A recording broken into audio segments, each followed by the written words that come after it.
Hello students, welcome to Government Commerce College, BCom Part 2nd, EAFM Paper 2nd, Financial Management, वित्तीय प्रबंध, chapter capital budgeting,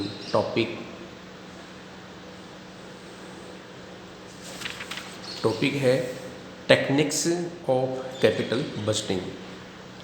आपको इस बात का अवश्य ध्यान देना चाहिए कि क्वेश्चन थ्योरेटिकल और न्यूमेरिकल दोनों प्रकार से आ सकते हैं, और यदि थ्योरेटिकल आता है तो उसके अंदर जो different techniques of capital budgeting topic होता है, ये बहुत अधिक मात्रा में हर बार एग्जाम में रिपीट होता रहता है। तो आपको इसका अगर थ्योरेटिकल पोर्शन करना हो तो उसके लिए पूंजी बजटन की जो विधियां हैं उन संपूर्ण विधियों का थ्योरेटिकल पोर्शन पूर्ण तरह से तैयार कर लेना चाहिए। और ये थ्योरेटिकल पोर्शन यदि आपको तैयार है तो थ्योरेटिकल पोर्शन के आधार पर न्यूमेरिकल पोर्शन अपने आप ही क्लियर हो जाएगा, यदि आपको थ्योरेटिकल पोर्शन आता हो तो अब आगे चलते हैं इसी टॉपिक के ऊपर। पूंजी बजटन की विधियां, टेक्निक्स ऑफ कैपिटल बजटिंग। पूंजी व निर्णय अथवा विभिन्न पूंजी परियोजनाओं का मूल्यांकन उनसे उपार्जित संभावित प्रत्यय की दर के आधार पर किया जाता है। इसके उपरांत विभिन्न परियोजनाओं को उनकी प्राथमिकता के आधार पर क्रमबद्ध करके सबसे अधिक प्रत्यय दर वाली परियोजना का चयन कर लिया जाता है।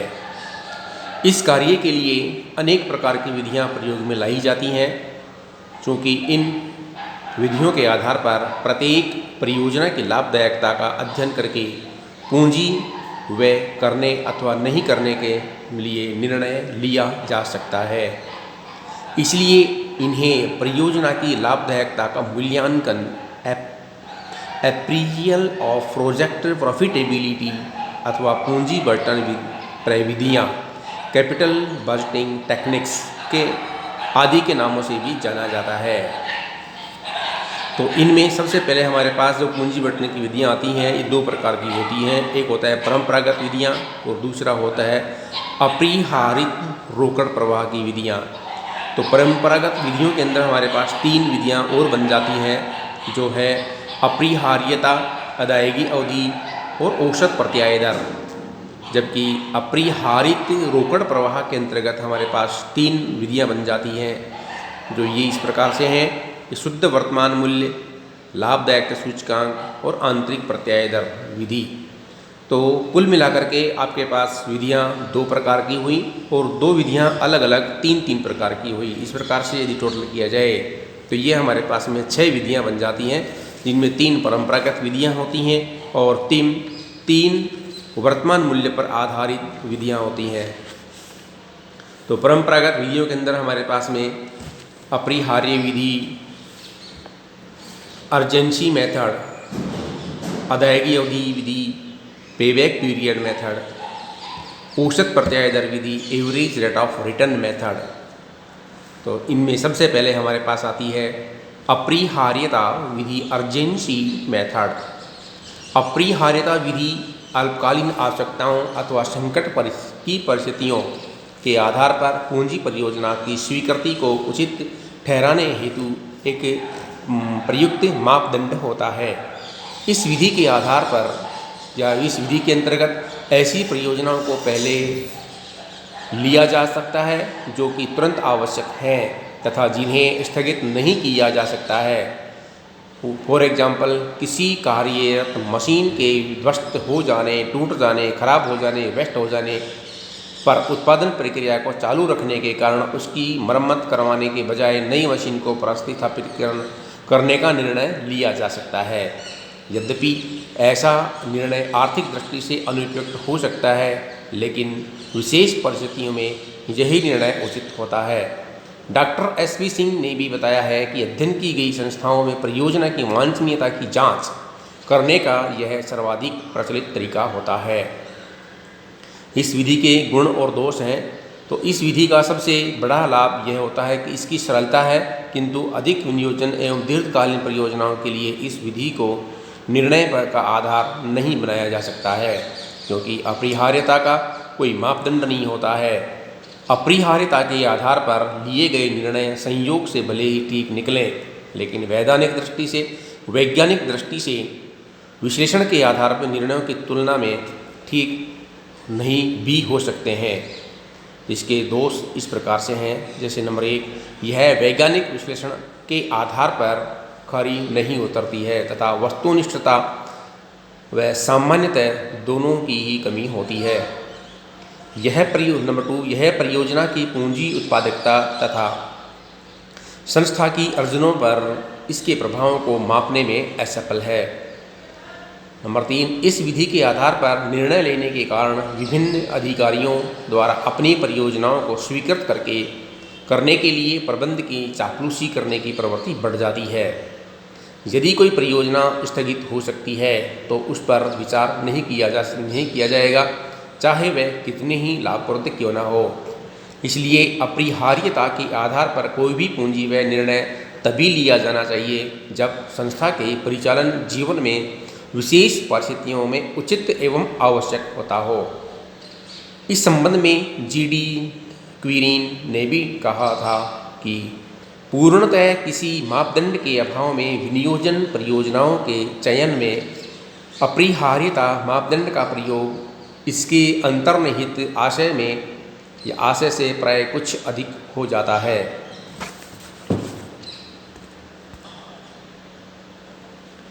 दूसरा टॉपिक आता है इसके अंदर अदायगी अवधि विधि, पे बैक पीरियड।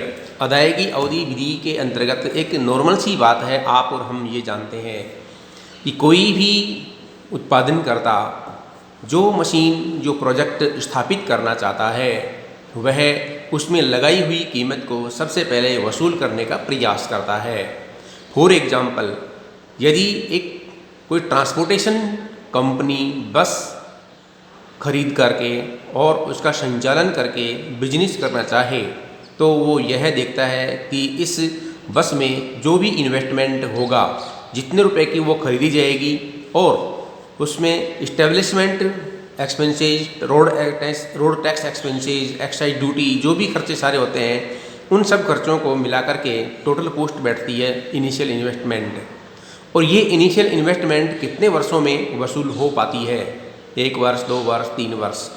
यदि 2 वर्ष तक ये वसूल नहीं हो पाती है तो इसका तात्पर्य ये है कि 2 वर्ष तक हमारा जो इन्वेस्टमेंट है वो रोड पर पड़ा हुआ है और हम उस इन्वेस्टमेंट को वसूल करने का प्रयास कर रहे हैं।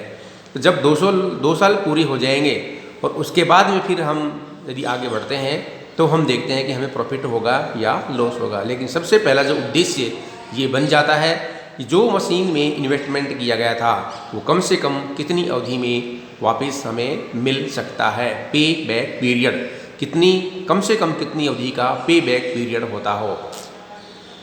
यदि इसके लिए 2 या 2 से अधिक प्रोजेक्ट हमारे पास में हो और उन सभी का अलग अलग पे बैक पीरियड हमारे सामने आ जाए तो हम कम से कम पे बैक पीरियड वाला मेथड मानते हुए कम से कम पे बैक पीरियड वाली मशीन या प्रोजेक्ट का चयन कर सकते हैं।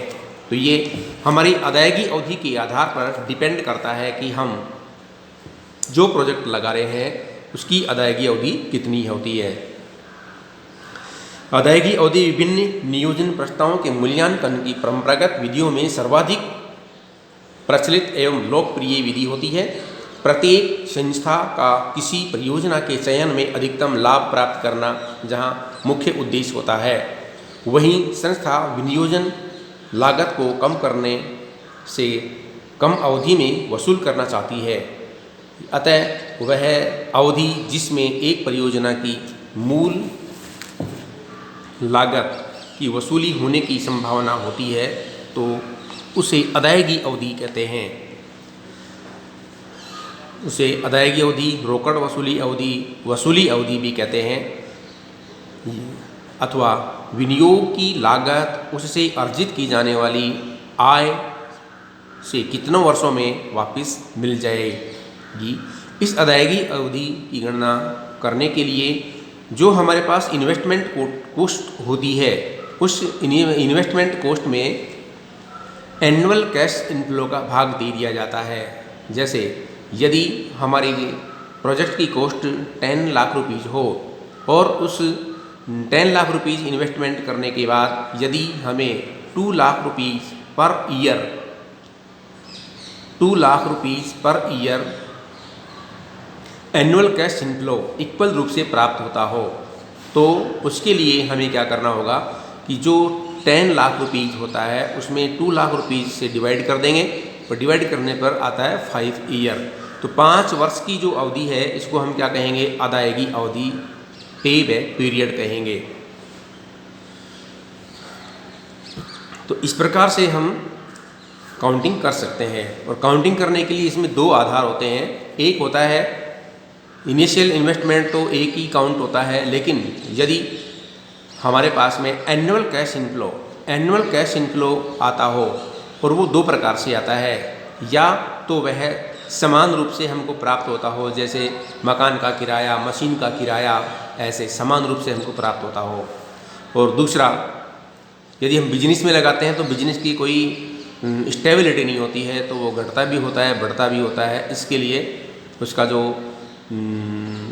लागत इनकम होती है वो कभी ज़्यादा होती है, कभी कम हो जाती है, तो उसको बोलते हैं असमान रोकड़ अंतर्वाह। एक inequal annual cash inflow and equal annual cash inflow. यदि इक्वल एनुअल कैश इनफ्लो होता है तो इसके लिए हमें क्या करना होगा कि जो इनिशियल इन्वेस्टमेंट कॉस्ट होती है उसमें इक्वल एनुअल कैश इनफ्लो का भाग दे देते हैं। अर्थात इनिशियल इन्वेस्टमेंट आई, कैश इनफ्लो मीन्स सी, आई अपॉन सी करके काउंट करेंगे तो उसे बोलेंगे अदायगी अवधि। और यदि अनइक्वल एनुअल कैश इनफ्लो होता है, अर्थात असमान रोकड़ अंतर्वाह हो, तो असमान रोकड़ अंतर्वाह होने पर हम प्रत्येक वर्ष के रोकड़ अंतर्वाह का संचयी रोकड़ अंतर्वाह ज्ञात करते हैं, और जितनी अवधि के अंदर संचयी रोकड़ अंतर्वाह उसकी इनिशियल इन्वेस्टमेंट के बराबर हो जाता है तो उसे हम क्या कहेंगे, अदायगी अवधि कहते हैं। तो इस प्रकार से हम दोनों में अलग अलग काउंटिंग भी कर सकते हैं। उसके बाद हमारे पास आएगा नेक्स्ट टॉपिक, औसत प्रत्याय दर विधि। और औसत प्रत्याय दर विधि जो होती है यह अकाउंटिंग सिस्टम से वेरी इम्पोर्टेंट होती है, जो कि रेशो एनालिसिस में भी इसको काउंट किया जाता है।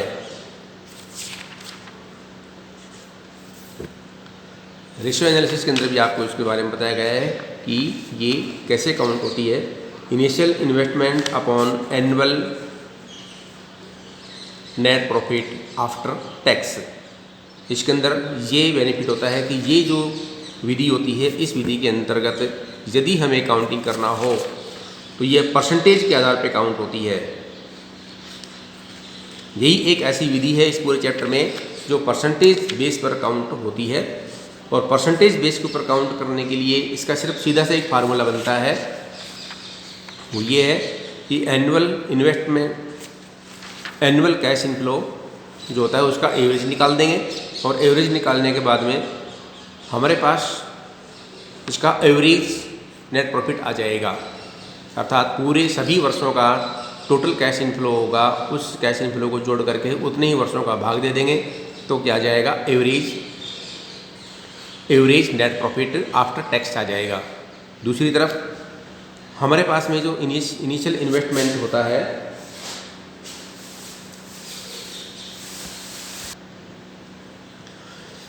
एवरेज इन्वेस्टमेंट काउंट किया जाता है। तो एवरेज इन्वेस्टमेंट काउंट करने के लिए हमारे पास में 2 बातें होती हैं कि एक तो मशीन वो होती है जो वर्ष के अंत में उसे कबाड़े में बेच सकते हैं, उसकी एक सालवेज वैल्यू होती है।